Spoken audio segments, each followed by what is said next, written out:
I've gotten to work a bit on starting to polish up the parts on the Rollfast. As you can see, the fenders, this is the rear fender, and it is really, really rough, but that's okay with me. All I'm gonna do is I'm gonna leave all those dents. Maybe I'll try to take the worst of them out if I can do it in a very subtle way that you wouldn't notice. But the paint is gonna stay the way it is, all that rust scarring. And all I'm doing at this point is I'm using some cutting paste or rubbing compound.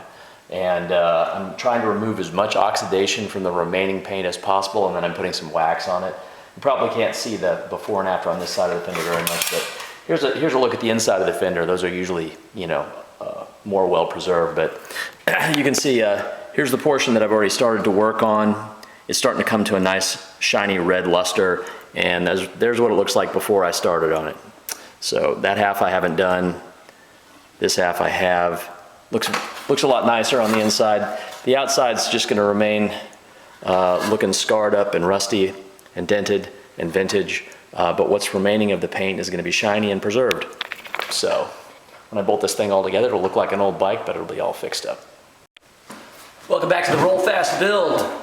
All right, so I rebuilt both hubs and cleaned up the wheels, and I cleaned up the chain, freed up all the frozen links, derusted it, waxed it, and I am now going to, and I took it for a spin around the block with a big grin on my face. Everything works smoothly, but I have not opened up this bottom bracket. I'm sure it's full of muck and grossness. And I want to clean the frame off, so now I've got everything kind of working properly, everything's lined up. I know that this bike will work as a bike. And I'm going to take apart this bottom bracket and take the wheels back off to clean the frame, but for right now I'm going to pay attention to the bottom bracket. What is this thing that I'm holding here? This is a pedal wrench. This particular pedal wrench has 15 millimeter on one side and 9/16 on the other. This was undoubtedly 9/16. It's not we didn't start using metric in this country until sometime after the Carter administration. You don't have to have a pedal wrench to take off pedals, but man, it helps. If you don't have a pedal wrench, you're going to need a 9/16 super skinny little 9/16 open end wrench to get after these suckers. But it's real basic, it's real straightforward. I'm going to attempt to, there's bearings inside these pedals too, so I'm going to try to grease those and tighten up these links a little bit. I'm not going to replace the blocks are worn, the whole bike is worn. That's the look I want for this bike. I want it to stay as it appears now, just cleaned up. And so as you can see, having a pedal wrench really helps. Take these suckers off.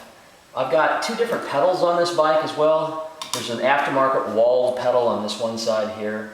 Still stamp made in the USA, thank God. The other side is an original Rollfast pedal. If I can find another Rollfast pedal, I'll buy it and put it on this bike so that I have a matching set. But for now, I'm just going to leave it the way I found it. They both are of a similar age. Probably somebody wrecked the bike or lost one of the pedals at some point. I put this old pedal on here, this old walled pedal a long time ago. That's a pretty close match to the Rollfast. These things are called blocks, and on both sides they're worn pretty heavily, but worn evenly on both sides, so neither pedal looks odd. And I will take off the pedals from both sides as a preliminary step to taking apart the bottom bracket. You have to take off the pedals to take apart the bottom bracket, because the crank on these old bikes, and even modern BMX bikes and mountain bikes, some mountain bikes, the crank is one cast piece of metal. So that means I'm going to have to snake the crank through that tube in the bottom of the frame, the bottom bracket there, in order to disassemble the bottom bracket. And I can't do that with the pedals on. Technically I only have to take off one pedal, but since I kind of want to clean the crank up and clean the pedals up, I'm going to take them both off. Alright, so I got that one pedal off. I'll go ahead and take the other one off. You don't need to see me cranking the pedals off. And then I will come back and show you the next step in the process. One additional thing that you need to know about the pedals, if you've never taken pedals off of a bicycle before, like this, the pedal on the right-hand side is going to be normal right-hand thread, but the pedal on the left-hand side is going to be left-hand thread. This is so as you're pedaling along, you don't unscrew one of your pedals. What this means is when you're taking off the left-hand pedal, you want to turn it clockwise to loosen it, because the threads are reversed. So you turn it as if you were tightening a normal nut, but you are in fact loosening it. All right, now I'm going to start removing the crank. I'm leaving the chain on there for now. I'll break that and drop the chain off there in just a second. But there's a big old nut. Again, we're on the left-hand side of the bike, and I'm just using a big old giant crescent wrench made in the USA. The best kind if you can find these nice old suckers. I suggest garage sales for that. And so this is, since it's on the left-hand side of the bike, the folks that built this bicycle used a left-hand thread on this so that you wouldn't be unscrewing it as you pedaled along in this direction. So as you pedal, you actually tighten it if there's any drag on the nut. So this nut comes off. If you've never done this before, you might want to take pictures at every juncture so that when it comes time to reassemble it, you know, you can look at those pictures for reference and recall how it went together. But I've done this before. So this is a grease shield, I believe, and a nice little bearing retainer, or some such. And that's just part of the grease shield. That's kind of neat. All right. Ah, yes. It's this little, I don't know if you can see, there's a little notch in this piece right here. And there's a corresponding notch in there as well. That might just be worn in there, but you can see there's a notch cut through the threads on the crank, so that when you reassemble this, you clean all that up, pack it with grease. That's a grease shield. This is a washer, even though it's kind of got a funky shape to it. And this washer comes on here, and that little tab on the inside of the washer will mate up with that groove. And what that does is this washer won't spin around now. And so you can tighten this up.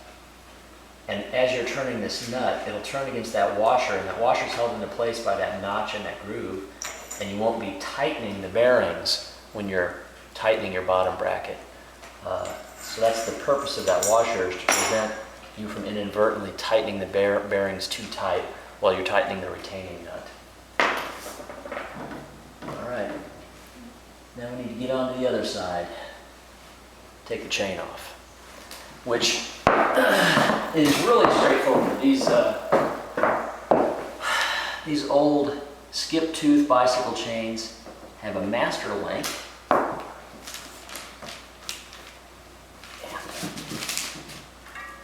me see if I can bring this sucker around. Yeah, kickstand. All right. Oh, why can't it be easy? It can never just be easy. All right. There, where's that master link? There it is. Okay. Got the master link right here, and I'm going to just simply bend the chain like this in order to bring those two pins on the master link together. I might have to loosen the rear wheel to get some slack in the chain. And in fact, I'm going to have to. Rats!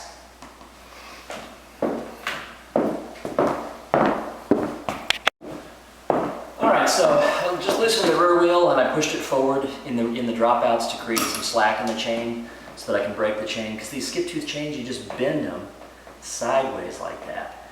And that puts pressure on these two pins and this one link and brings those pins closer together. This is the master link.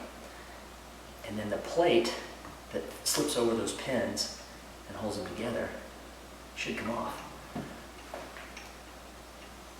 Ah, there we go. And then that just comes apart. Right like that. So now we'll be able to continue disassembling the bottom bracket.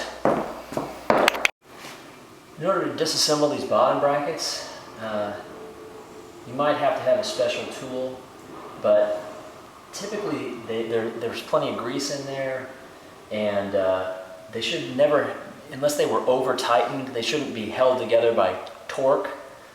And I tend to, if I can slip the bearing nut with my fingers, I usually just unscrew them with my fingers. There's a little notch on one side you can see there. And so that gives you a little bit of grip if you need it. And then wiggle the thing around. Try to get it over those threads. And again, remember we're working on the left-hand side of the bicycle, so I'm turning it clockwise. And you might think, wow, why is he tightening that? But I'm not. These are left-hand threads, so I'm actually loosening it. This is not rocket science, but you get the idea. There we go.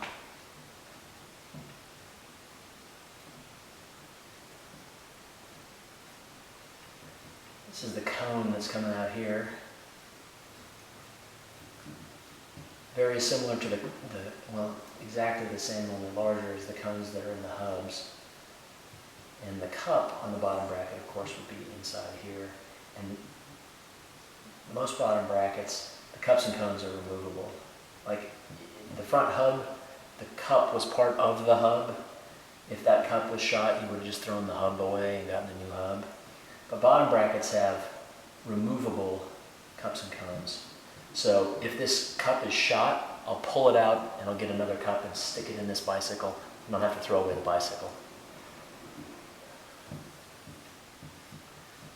And here she comes, getting down to the end of those threads finally. Good, good. All right.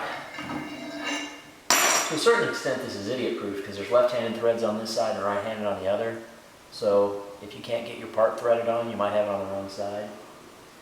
And now you can, I'll need to take, probably nudge the bearings out of both sides before I can get the crank through. That's the bearing. Big old ball. Yeah, look at how nasty that is. That definitely needs to be cleaned up and re-greased minimally. So, now, I should be able to snake this through and pop out the bearing on the other side as well. May need to reach in there. There we go. Oh, it's greasy and nasty and dirty. All kinds of good. There we go. All right, so see, I pulled the bearing out on the other side. Unless you pull the bearing out, you can't really get the crank through. And voila.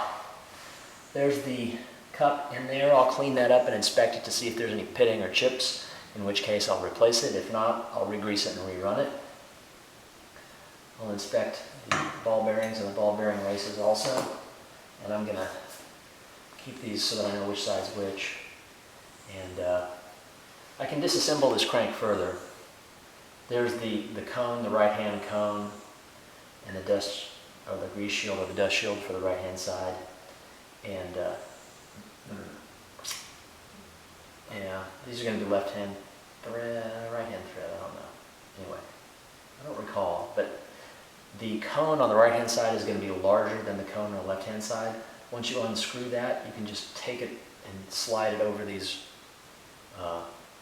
threads. It should be larger than those threads, so it won't interfere with them, and then just take it off. But then everything comes off the crank this one way. And that chain wheel, which is your front sprocket, is just held on by that cone, which is screwed on, like use it as a nut, holding it here, and there's a little bar that comes off the crank that goes through a hole in the chain wheel to hold it solid. All right.